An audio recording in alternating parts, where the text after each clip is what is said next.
Je ne peux plus rester silencieux face à cette situation. Il est temps de partager une expérience qui m'a profondément marquée, un épisode qui révèle à quel point le service client est vital pour toute entreprise. Si vous avez déjà eu affaire à un service client médiocre, vous comprendrez aisément l'indignation et la frustration qui m'ont habité durant ces moments. Tout a commencé il y a quelque temps, lors d'une exposition à l'étranger. Cette opportunité représentait une chance incroyable pour moi. Un moment pour montrer au monde ce que nous sommes capables d'accomplir. Mes produits ont rencontré un succès inespéré, au point que mes ventes ont largement dépassé mes prévisions. C'était l'un de ces moments où l'on se dit « ça y est, on y est ». Mais malheureusement, ce moment de triomphe a été suivi d'une série de déceptions qui allaient remettre en question ma confiance en certains prestataires de services. Je devais donc expédier ces produits du Sénégal vers là où j'étais. Et j'ai fait appel à une entreprise de transfert de colis avec laquelle j'avais déjà travaillé. Jusqu'à ce moment, je n'avais eu aucun problème majeur avec eux. Tout se passait toujours bien, enfin, c'est ce que je croyais. J'avais confiance, je me sentais en sécurité. Je me disais que, comme d'habitude, tout allait se dérouler sans encombre. Mais cette fois, rien ne s'est passé comme prévu.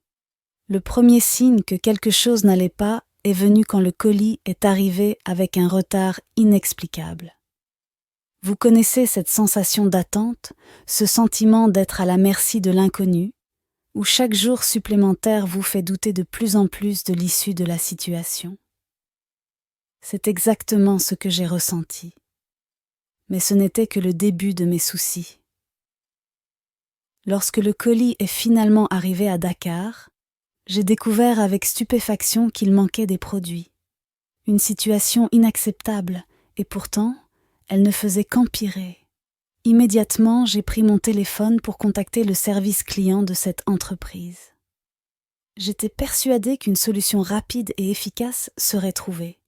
Car après tout, c'est leur métier, non? Mais ce que j'ai vécu dépasse l'entendement. Des appels sans fin, des promesses vides, des renvois de service en service, sans jamais obtenir une réponse claire ou une solution concrète.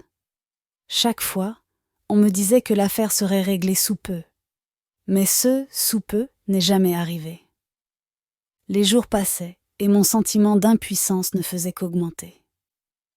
Vous pourriez penser que cela ne pouvait pas empirer, mais si.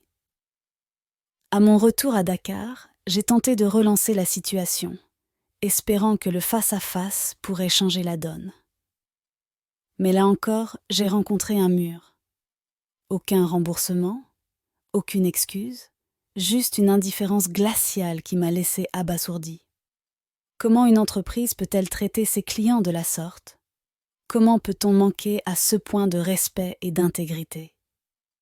Le plus frustrant dans cette histoire, c'est que cette entreprise continue d'exercer. Malgré leurs services déplorables, ils sont toujours là, comme si rien ne s'était passé. Pour moi, cela révèle un problème plus profond, qui ne se limite pas à cette entreprise en particulier, mais qui touche un grand nombre de sociétés au Sénégal. Trop d'entreprises semblent penser qu'une fois l'argent encaissé, leur devoir envers le client s'arrête là. Elles ne réalisent pas que ce genre de comportement les empêche de grandir, de prospérer réellement. Elles se contentent de miettes là où elles pourraient avoir le gâteau entier, tout simplement parce qu'elles sous-estiment l'importance d'un bon service client. Imagine un instant ce que pourrait être leur chiffre d'affaires si elles traitaient leurs clients avec respect, si elles prenaient la peine de les écouter, de répondre à leurs besoins, de résoudre leurs problèmes. Là où elles peinent à faire 1 million, elles pourraient en faire 10. Mais non, elles se complaisent dans leur médiocrité, pensant qu'elles sont déjà au top, alors qu'elles ne font que tourner en rond. Pourtant, le service client est l'âme d'une entreprise. C'est ce qui fait revenir les clients, ce qui les transforme en ambassadeurs, ce qui construit une réputation solide et durable. Un client satisfait est une publicité vivante, gratuite et puissante. En revanche, un client mécontent peut faire des ravages. Avec les réseaux sociaux, une mauvaise expérience peut se répandre comme une traînée de poudre, ruinant en quelques jours ce qui a pris des années à bâtir. Ce que je veux dire, c'est que chaque entreprise, grande ou petite, doit se poser cette question essentielle. Quel est notre rapport avec nos clients?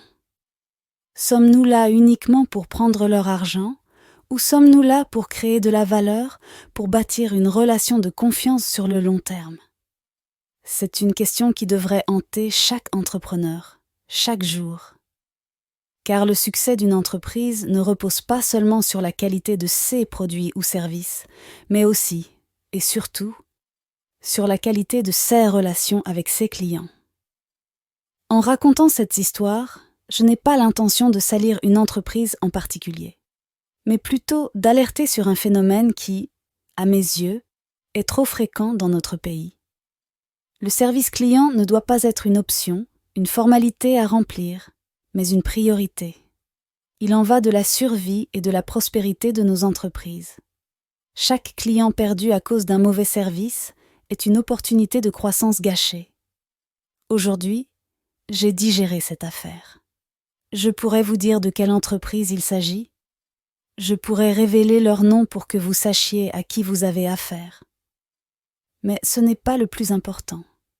Ce qui compte, c'est de tirer une leçon de cette expérience, de se demander comment nous, en tant que consommateurs, pouvons exiger mieux et comment les entreprises peuvent s'améliorer. Car au fond, nous voulons tous la même chose. Être traités avec respect, recevoir le service que nous méritons et savoir que notre confiance n'est pas trahie. C'est la base de toute relation, qu'elle soit commerciale ou autre. Et c'est ce qui, en fin de compte, fera la différence entre une entreprise qui prospère et une autre qui finit par disparaître. Alors, à toutes les entreprises qui pensent que le service client est secondaire, réveillez-vous. Il est temps de prendre conscience que votre avenir dépend de la satisfaction de vos clients. Ne les prenez pas pour acquis, car ils sont votre meilleure publicité, votre meilleure défense contre la concurrence et votre plus grande chance de succès.